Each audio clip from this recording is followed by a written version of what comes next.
अब हमारा अगला टॉपिक है कंज्यूमर इक्विलिब्रियम। तो देखो, इक्विलिब्रियम वर्ड कहीं भी आपको नज़र आए तो उसका मतलब होता है कि उसका बेस्ट, यानी ये इसको हम ऐसे भी बोल सकते हैं कि जहाँ पे वो रेस्ट कर सके, स्टेट ऑफ रेस्ट, यानी उसको कहीं इधर उधर हिलने की ज़रूरत ना पड़े, यानी उसका बेस्ट पॉइंट अचीव हो गया। तो कंज्यूमर की लाइफ का देखो बेस्ट पॉइंट कब अचीव होगा, हम सब कंज्यूमर हैं, तो हमारा बेस्ट तब होगा जब हमें मैक्सिमम सेटिस्फेक्शन मिल जाए।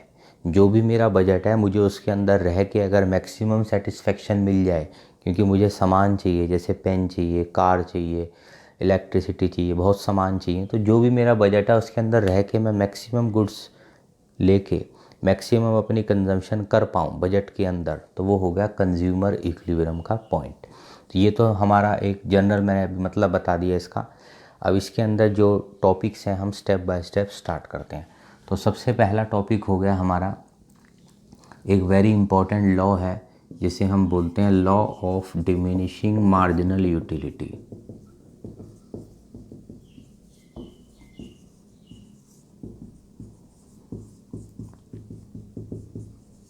मार्जिनल यूटिलिटी को हम MU वर्ड से भी शॉर्टकट में अभी हम बोल सकते हैं। अब इस वर्ड का पहले तो मतलब समझना है, तो बड़ी सिंपल सी बात है कि कितना, मार्जिनल का मतलब होता है एक्स्ट्रा, मार्जिनल मतलब कितना एक्स्ट्रा, और यूटिलिटी का मतलब होता है उसमें से जो तुम्हें बेनिफिट मिली, सेटिस्फेक्शन मिला। तो मान लो मैंने एक आइसक्रीम खाई, कुछ सेटिस्फेक्शन मिली, दूसरी खाई, उससे कुछ और सेटिस्फेक्शन मिली, थोड़ी सी कम मिली उससे, तीसरी खाई लाइन में मैं आइसक्रीम वो खा रहा हूँ, तो क्या होगा, जो उसमें से मुझे यूटिलिटी यानी बेनिफिट या सेटिस्फेक्शन मिलेगी वो क्या होती जा रही है, धीरे धीरे डिमिनिशिंग। तो इस एग्ज़ाम्पल से ही ये पूरा लॉ क्लियर हो जाता है कि अगर हम कोई प्रोडक्ट लाइन में ही यूज़ करते जाएं, जैसे मैंने बताया एक ही आइसक्रीम है, एक के बाद एक खाता जा रहा हूँ, तो जो उससे मुझे हर एक्स्ट्रा आइसक्रीम खाने से जो बेनिफिट मिल रहा है, सेटिस्फेक्शन मिल रही है, वो डिमिनिश होती जा रही है। तो यही इस लॉ का मतलब है। नाम थोड़ा अलग लग रहा है, मार्जिनल यूटिलिटी, इसको आप नॉर्मल लैंग्वेज में ऐसे बोल सकते हो, मार्जिनल का मतलब हो गया एक्स्ट्रा और यूटिलिटी हो गया हमें सेटिस्फेक्शन।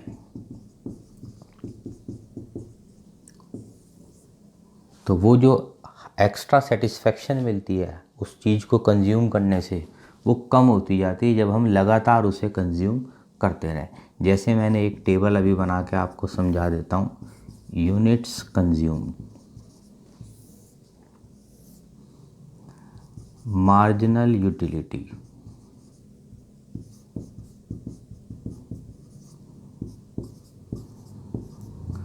मान लो मैंने वो आइसक्रीम खाई और उसके अंदर से जो मुझे बेनिफिट लगा, एक नंबर दे रहा हूँ मैं कि अपना, सबका अपना अपना नंबर हो सकता है, मुझे बहुत पसंद है, तो मान लो मैंने उसको बोला यार इसमें तो 50 का टेस्ट आ रहा है, मुझे 50 यूनिट्स का मुझे इसमें से सेटिस्फेक्शन मिल रही है।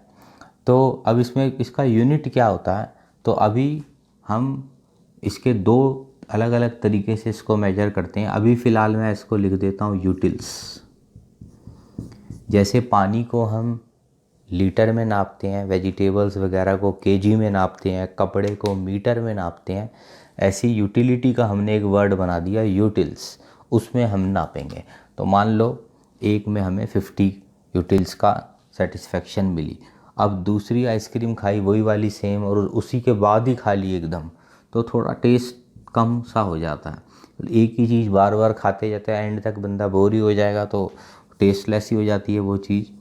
तो ये देखो, ये टेस्ट कम होता जा रहा है, ज़ीरो भी हो सकता है, यानी 6th आइसक्रीम खाई टेस्ट ही नहीं आ रहा कोई, यही इस लॉ का मतलब है, diminishing marginal utility.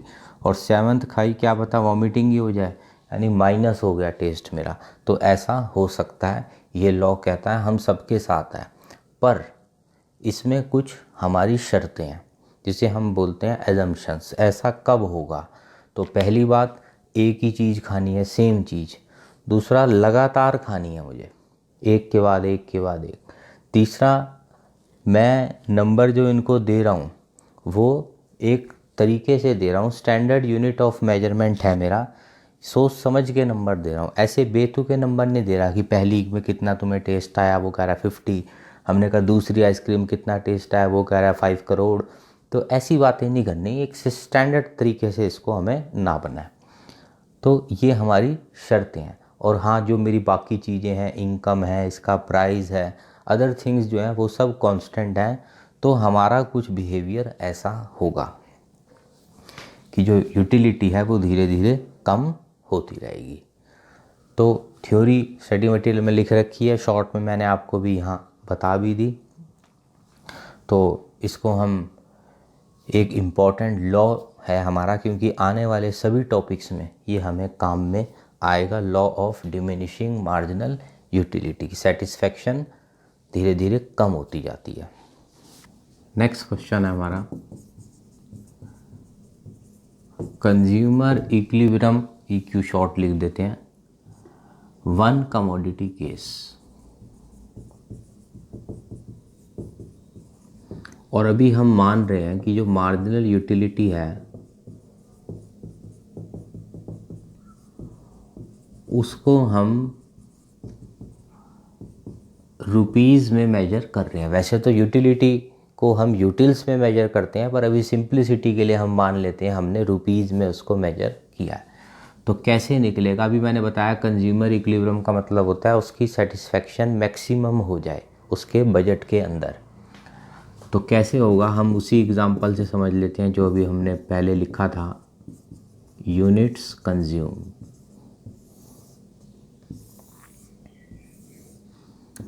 Marginal utility,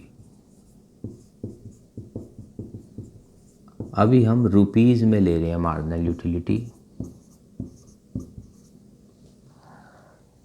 तो मान लो वो जो यूटिलिटी थी हमारी वो थी 25, 20, 15, 10, 5, यानी कम होती जा रही थी। तो सबका अपना अपना नंबर हो सकता है, कोई एक को 50 भी दे सकता है, कोई एक को 100 भी दे सकता है, किसी को बिल्कुल पसंद नहीं आती वो एक को ही दे देगा, मान लो 5 या 2 नहीं पसंद आ रही। तो सबका अपना अपना नंबर होता है, हम हर कंज्यूमर की अलग अलग स्टडी कर रहे हैं। तो क्योंकि माइक्रो इकोनॉमिक्स है, एक एक की हम स्टडी कर रहे हैं। तो एक कंज्यूमर ने मुझे ऐसे जवाब दिया कि मुझे जो यूटिलिटी यानी जो उसमें से एक्स्ट्रा सेटिस्फेक्शन बेनिफिट मिलता है हर आइसक्रीम खाने से, वो ये नंबर्स हैं कुछ। अब हमने चेक करा प्राइस तो रुपीज़ में ही होता है। तो मान लो वो आइसक्रीम थी 10 रुपीज़ की, तो पहली आइसक्रीम जब उसने खाई वो भी 10 रुपीज़ की, हर आइसक्रीम 10 रुपीज़ की ही है। तो अब आपको चेक करना है पहली आइसक्रीम उसके लिए फ़ायदेमंद रही या नहीं रही, क्योंकि हमारा क्वेश्चन है कंज्यूमर इक्विलिब्रियम, उसकी सेटिस्फेक्शन मैक्सिमम करवानी है हमें। तो पहली देखते हैं, 25 का उसको टेस्ट आया और ख़र्चा हुआ उसका 10, तो ये तो ठीक रहा, वो कोई नुकसान नहीं है। दूसरी को अगर हम देखें तो दूसरी में भी कोई नुकसान नहीं है, सेटिस्फेक्शन ज़्यादा है, प्राइस कम है, तो ये भी खा सकते हैं। थर्ड भी खा सकते हैं, फोर्थ भी खा सकते हैं, कोई नुकसान वाली बात फोर्थ में भी नहीं है। पर अगर वो फिफ्थ आइसक्रीम खाएगा तो उसको सेटिस्फेक्शन मिलनी है कम और पैसे देने हैं उसको ज़्यादा, तो वो ये काम नहीं करेगा कि फिफ्थ आइसक्रीम खा लूँ, तो वो फोर्थ पे आके रुक जाएगा। तो ये हो गया उसकी लाइफ का कंज्यूमर इक्विलिब्रियम, शॉर्ट में लिख दिया पॉइंट। तो कैसे इसको डिफ़ाइन करें, वो तो कंज्यूमर इक्विलिब्रियम की जो डेफिनेशन मैंने पहले ही बता दी थी कि maximum satisfaction with in his budget. और इस कंडीशन को कैसे लिखें कि कब तक वो कंज्यूम करे, तो कंडीशन होगी जब तक marginal utility in rupees is equal to price in rupees हो जाए, उतने वो यूनिट्स कंज्यूम कर ले। और इससे ऊपर अगर वो रुकेगा तो उसका मन नहीं मानेगा, क्योंकि सेटिस्फेक्शन ज़्यादा है, खर्चा कम। और इसके बाद है तो भी मन नहीं मानेगा, क्योंकि खर्चा ज़्यादा लग रहा है और बेनिफिट कम। तो देखो, कहने को मैं ये इकोनॉमिक्स का टॉपिक करा रहा हूँ, पर वैसे ये आपकी लाइफ से ही जुड़ा हुआ है। हम सब अपनी लाइफ में ऐसे डिसीजन लेते हैं। मान लो आप मार्केट गए, वहाँ कोई पेन देखा, हमने पूछा कितने का है पेन, कह रहा है 5000 रुपीज़। तो मेरे दिमाग में ऐसे कैलकुलेशन चल पड़ी कि 5000 रुपीज़ इसकी खर्चा है, कॉस्ट प्राइस, और बेनिफिट तो मुझे इससे 5,000 का नहीं मिलना, मैंने नहीं लिया पेन। कहीं और गया, मिलता जुलता पेन था, उसने कहा 10 रुपये, तो 10 रुपीज़। मैंने सोचा बेनिफिट 10 से ज़्यादा ही लग रहा है मुझे, इतना तो इसको मैं, इसमें से बेनिफिट निकल ही जाएगा मुझे। प्राइस कम है तो मैं प्रोडक्ट ले लेता हूँ। ये डिसीजन हम सब लेते हैं इकोनॉमिक्स में, बस थोड़ा हम उसको लिख के डायग्राम बना के ऐसे प्रेजेंट कर देते हैं। तो उसको क्लियर करके मैं ज़रा कंडीशंस लिख दूँ। MU in rupees is equal to price in rupees, यानी सेटिस्फेक्शन और प्राइस बैलेंस हो गए। तो इसमें ये भी बताना है, हर इक्विलिब्रियम में जो बेस्ट होता है वो तो आपको बताना ही होता है, साथ में ये भी बताना है अगर ये बड़ा हो तो क्या प्रॉब्लम, ये बड़ा है तो क्या प्रॉब्लम, यानी डिसइक्विलिब्रियम को भी समझाना है। तो अगर MU बड़ा है तो क्या प्रॉब्लम है। अब इसको आम लैंग्वेज में बोल सकता हूँ सेटिस्फेक्शन जो मिल रही है, और ये हो गया मेरा खर्चा। तो अगर आप अपने आप ही सोच सकते हो सेटिस्फेक्शन ज़्यादा है किसी प्रोडक्ट को ख़रीदने में, खर्चा कम है, तो मैं उसकी कंजम्पशन बढ़ाऊंगा। Consumer will increase units consume, जब तक ये बराबर ना हो जाए। सेकंड,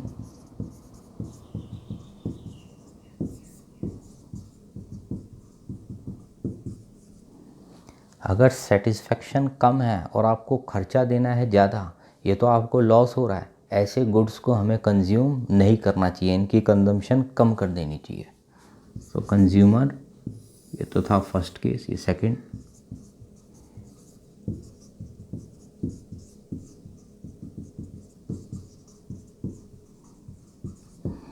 तो कंक्लूजन क्या रहा, ना इसका बड़ा होना अच्छा ना इसका बड़ा होना अच्छा, दोनों जब इक्वल हो जाएं तो वो कंज्यूमर की लाइफ का बेस्ट पॉइंट आ गया। तो इसको मैं एक बार क्लियर कर देता हूँ, इसको डायग्राम से भी हम देख सकते हैं। MU इन रुपीज़ धीरे धीरे कम हो रहा था, चाहो तो प्लॉट करके देख सकते हो, 25, 20 ऐसे। इधर हो गया यूनिट्स कंज्यूम्ड, एक पे मैक्सिमम था 25, दो पे कम हुआ 20, ठीक है, ऐसे मैंने अंदाजे से बना दिया।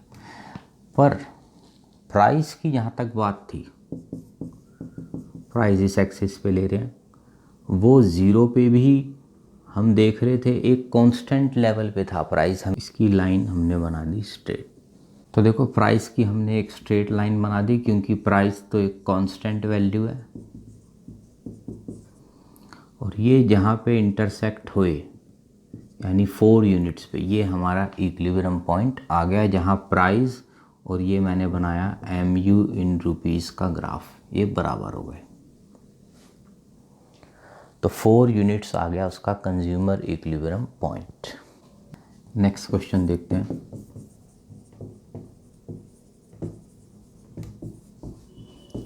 फिर से कंज्यूमर इक्विलिब्रियम है, वन कमोडिटी केस ही, पर अब जो MU है वो यूटिल्स में है। तो क्या फ़र्क पड़ेगा इससे, देखो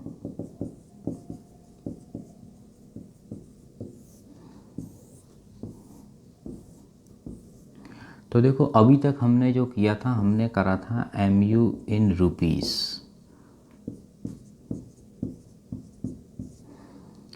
ट्वेंटी 15, 10, 5, 0 ऐसे किया था हमने, 7 तक -5 ऐसे। और प्राइस भी रुपीज़ में लिया था, मान लो 10 लिया था हमने, 10, 10, 10।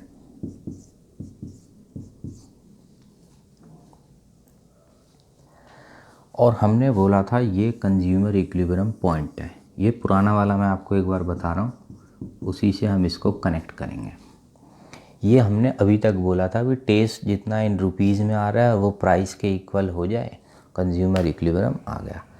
पर अब की बार क्वेश्चन अलग है, उसने बोला है MU is in utils, rupees वाला तो मैंने सिर्फ एक बार पिछला वाला आपको बताया और इससे कनेक्ट कर दूंगा। तो ऐसा करते हैं, हम एक एजम्पशन यहाँ मान लेते हैं। एक एजम्पशन है हमारी, कुछ भी आप मान सकते हो, लिख देना कि जो 1 रुपया है उसको हम मान रहे हैं 2 यूटिल्स। मतलब 1 रुपया जो है वो हमें 2 यूटिल्स की सेटिस्फेक्शन देता है। तो इसका मतलब जो ये 25 रुपीज़ था अब तक, जिसे हम 25 रुपीज़ बोल रहे थे, वो यूटिल्स में कितना होना चाहिए, 2 टाइम्स उसके, यानी 50, और 20 वाला 40, ये हो गया 30, 20 डबल करते जाओ 10, 0, -10। तो अब की बार क्वेश्चन कह रहा है यूटिल्स गिवन है, ये गिवन नहीं है तुम्हें। तो अब मैं इसको अगर हटा देता हूँ,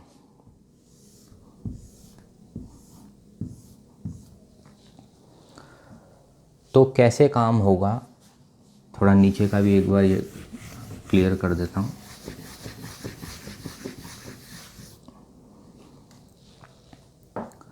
तो हमने अभी तक समझा था कंज्यूमर इक्विलिब्रियम की जो कंडीशन थी, MU in rupees is equal to price in rupees. दोनों रुपीज़ में थे, कंपेरेबल थे आपस में। पर अब क्या हुआ है, MU तो हो गया है यूटिल्स में, यानी जो ये LHS साइड है, ये इसको मान लो LHS, इसको मान लो RHS, ये तो गिवन है। LHS साइड हमें गिवन नहीं है, उसकी जगह हमें गिवन है यूटिल्स। तो सोचो इस यूटिल्स को अगर रुपए बनाना हो तो कैसे बनेगा। वो जो एजम्पशन वाली वैल्यू थी 1 रुपये इक्वल टू 2 यूटिल्स, इसका यूज़ करना पड़ेगा। रुपीज़ को यूटिल बना सकते हो, यूटिल को रुपए भी बना सकते हो। तो इस वाली साइड को बस चेंज करना है हमें, MU इन रुपीज़ को, वो वाली साइड तो वही रहेगी प्राइस इन रुपीज़। इसकी जगह मैं लिख सकता हूँ MU in utils divided by ये एज्यूम्ड वैल्यू 2,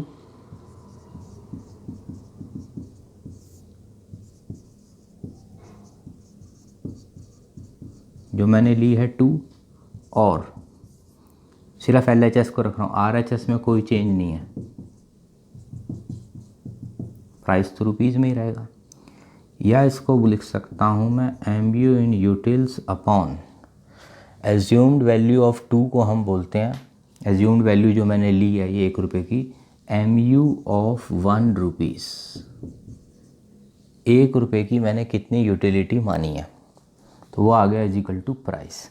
तो न्यू इक्वेशन, ये सब पेपर में ऐसे करने की ज़रूरत नहीं है, सिर्फ आपको समझा रहा हूँ। तो फाइनल इक्वेशन मेरे लिए क्या आ गई कंज्यूमर इक्विलिब्रियम कंडीशन की, वो ये वाली है, MU in utils upon MU of 1 rupees is equal to price, वो तो होता है रुपीज़ में, इन रुपीज़।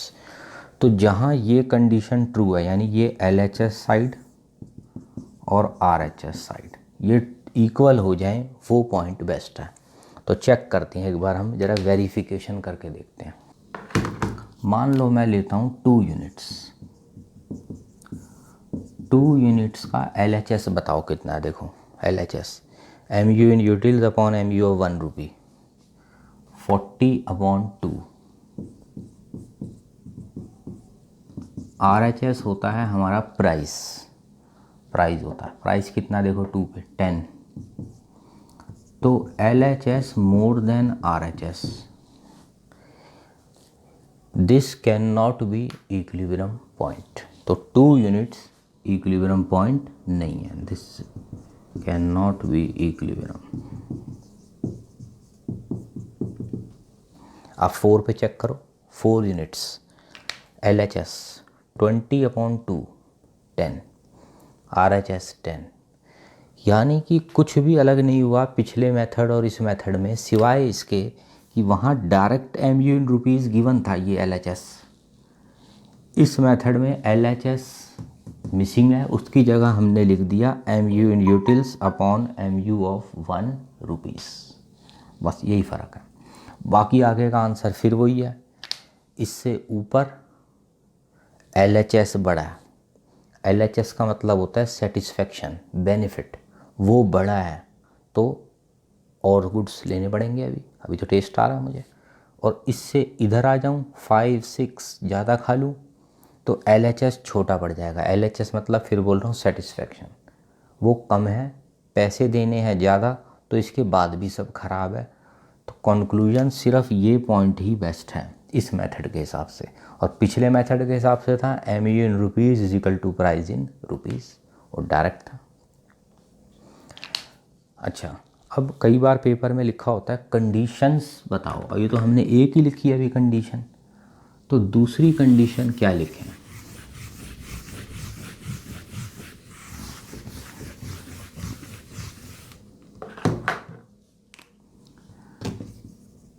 तो कंडीशंस अगर क्वेश्चन बोलता है, फर्स्ट तो हमने अभी निकाल दी,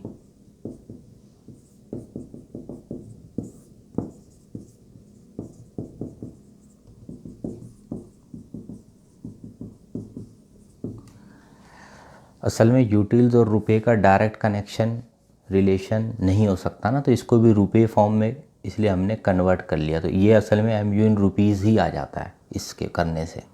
फिर रुपये आपस में कंपेरेबल हो जाते हैं, इसलिए हम ये फॉर्मूला यूज़ करते हैं। सेकंड होती है law of diminishing marginal utility.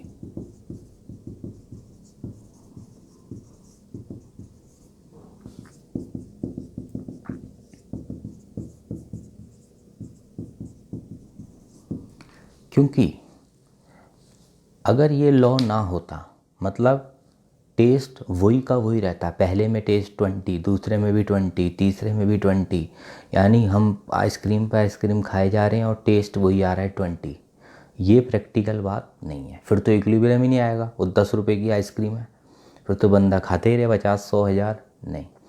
ये लॉ काम करता है, वो 20 15 10 धीरे धीरे कम होता है, तभी ये इक्वेशन मैच होगी, LHS RHS बराबर होंगे। तो ये एक टाइप से सपोर्टिव कंडीशन है।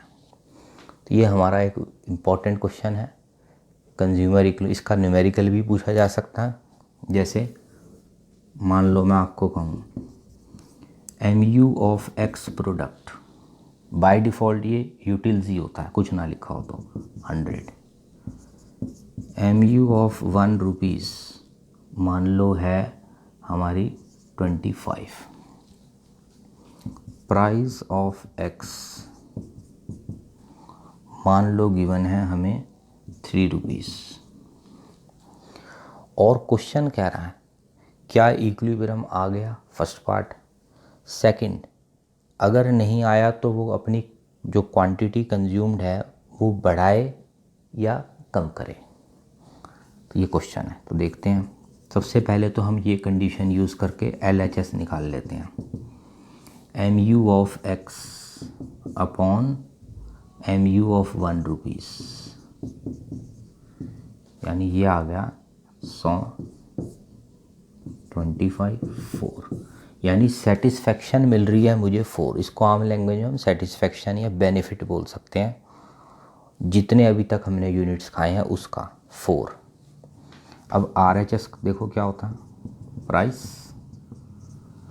RHS हो गया हमारा प्राइस, प्राइस कितना है इसका 3, तो इस वक्त LHS बड़ा है, LHS more than RHS। Satisfaction ज़्यादा है, पैसे कम है, तो इक्विलिब्रियम तो आया नहीं, पहला आंसर हो गया। दूसरा, वो क्या करे, क्योंकि सेटिस्फेक्शन अभी और ज़्यादा है, so consumer will increase quantity purchased.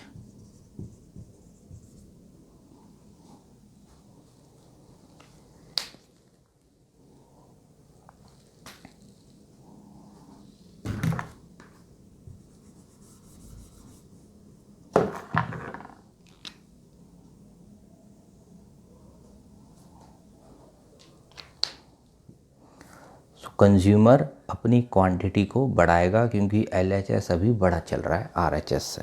तो इस टाइप के न्यूमेरिकल्स भी हमारे छोटे छोटे बनाए जा सकते हैं। नेक्स्ट क्वेश्चन है consumer equilibrium commodity case. MU इन अब यूटिल्स ही रहेगा टू कमोडिटी में। तो अभी हमने देखा फॉर एक्स कमोडिटी, पहली कमोडिटी एक्स ले लेते हैं।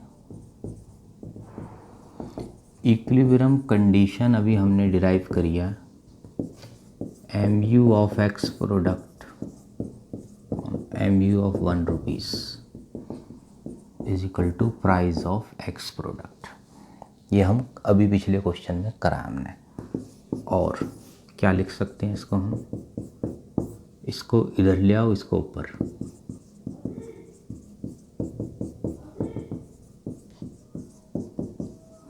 इसे नाम दे दो इक्वेशन नंबर 1।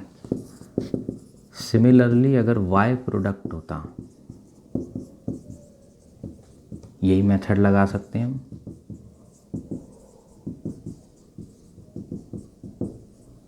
क्या कंडीशन बनती है, x की जगह y लिख दो।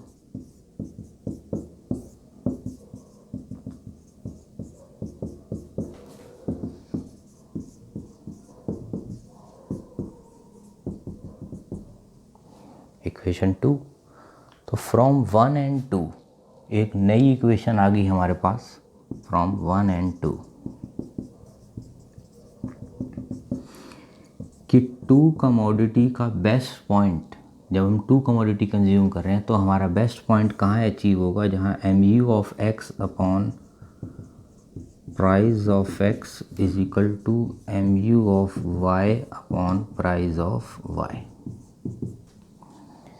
इसको सिंपल हिंदी में मैं ऐसे भी बोल सकता हूँ, 1 रुपये एक्स पे लगाने से जो सेटिस्फेक्शन मिली, मैं पैसा जो एक्स में लगा रहा हूँ, मान लो ये एक्स प्रोडक्ट है पेन, इसमें जो पैसा लगाने से सेटिस्फेक्शन मिल रही है वही वाई प्रोडक्ट, मान लो इस हाथ में पेंसिल है मेरे, तो वही 1 रुपया पेंसिल में लगाने से जब सेटिस्फेक्शन मिले, दोनों बराबर हो जाएं, 1 रुपया एक्स में लगाया, 1 रुपया वाई में लगाया, वो सेटिस्फेक्शन बराबर हो जाए दोनों की, तो वो बेस्ट पॉइंट है।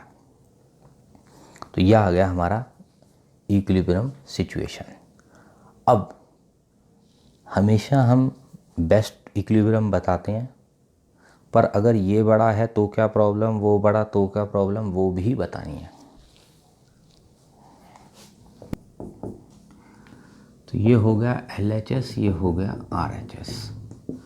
तो अगर LHS बड़ा है RHS से तो क्या प्रॉब्लम है।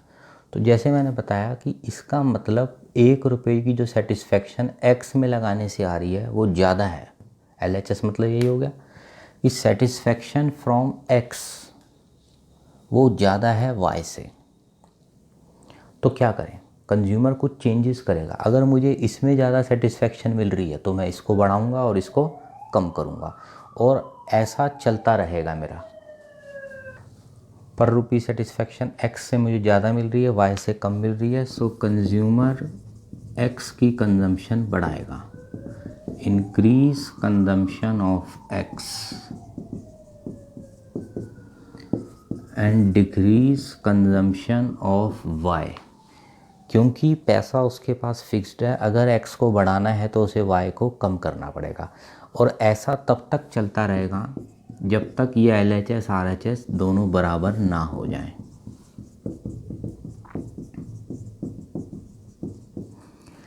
और ये बराबर होंगे क्योंकि जैसे जैसे हम एक्स ज़्यादा खाते रहेंगे तो फिर इसमें से जो सेटिस्फेक्शन है वो कम होती रहेगी, तो ये LHS छोटा होता जाएगा। और RHS को जब हम कम करेंगे, ये वाला हिस्सा कम होगा, कम यूनिट्स खाते हैं तो यूटिलिटी ज़्यादा आती है, तो ये बढ़ जाएगा। तो यानी अल्टीमेटली ये बराबर हो ही जाएंगे दोनों। ऐसे ही रिवर्स कर दो,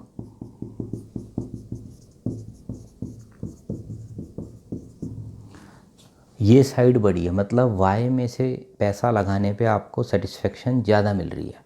तो क्या करें, सेटिस्फेक्शन रिवर्स कर दो इसी का, satisfaction from Y is more than X, so consumer क्या करे, increase consumption of Y, Y में ज़्यादा टेस्ट आ रहा है, और डिक्रीज कंजम्पशन ऑफ एक्स। अब ऐसा करने से फिर वही होगा, जिसको बढ़ा रहे हो फिर वो धीरे धीरे टेस्ट कम होने लगेगा, RHS गिरने लगेगा जो बहुत हाई हो गया था, और LHS को कम कर रहे हो तो ये थोड़ा थोड़ा बढ़ने लगेगा। तो ये चलता रहेगा, y का बढ़ाना x का कम करना जब तक दोनों इक्वल ना हो जाएं। This continuous. ठीक है, शॉर्ट लैंग्वेज यहाँ लिख रहा हूँ, बाकी ऑफिशियल लैंग्वेज आपको स्टडी मटेरियल में मिली जाएगी। दिस कंटिन्यूस, ताकि आप शॉर्ट अपने नोट्स बनाते रहो साथ साथ, इसलिए मैं यहाँ थोड़ा शॉर्ट में ही लिखता हूँ। This continuous till LHS RHS तो थोड़ा समझाने के लिए शॉर्ट, पेपर में तो पूरा ही हमें यूज़ कर रहे हैं वर्ड्स। तो ये हो गया हमारा टू कमोडिटी कंज्यूमर इक्विलिब्रियम की जो कंडीशन हमने डिराइव करी और डिसइक्विलिब्रियम के दो केसेस। सेकंड कंडीशन भी अगर पूछता है, तो फर्स्ट कंडीशन हुई, सेकंड फिर वही है, law of diminishing marginal utility काम कर रहा है। तो ये हो गया हमारा टू कमोडिटी कंज्यूमर इक्विलिब्रियम की कंडीशन और उसकी सारी डिटेल्स। तो आज हम यहीं तक रखते हैं, अगली क्लास में हम और आगे बढ़ेंगे। ठीक है, थैंक यू।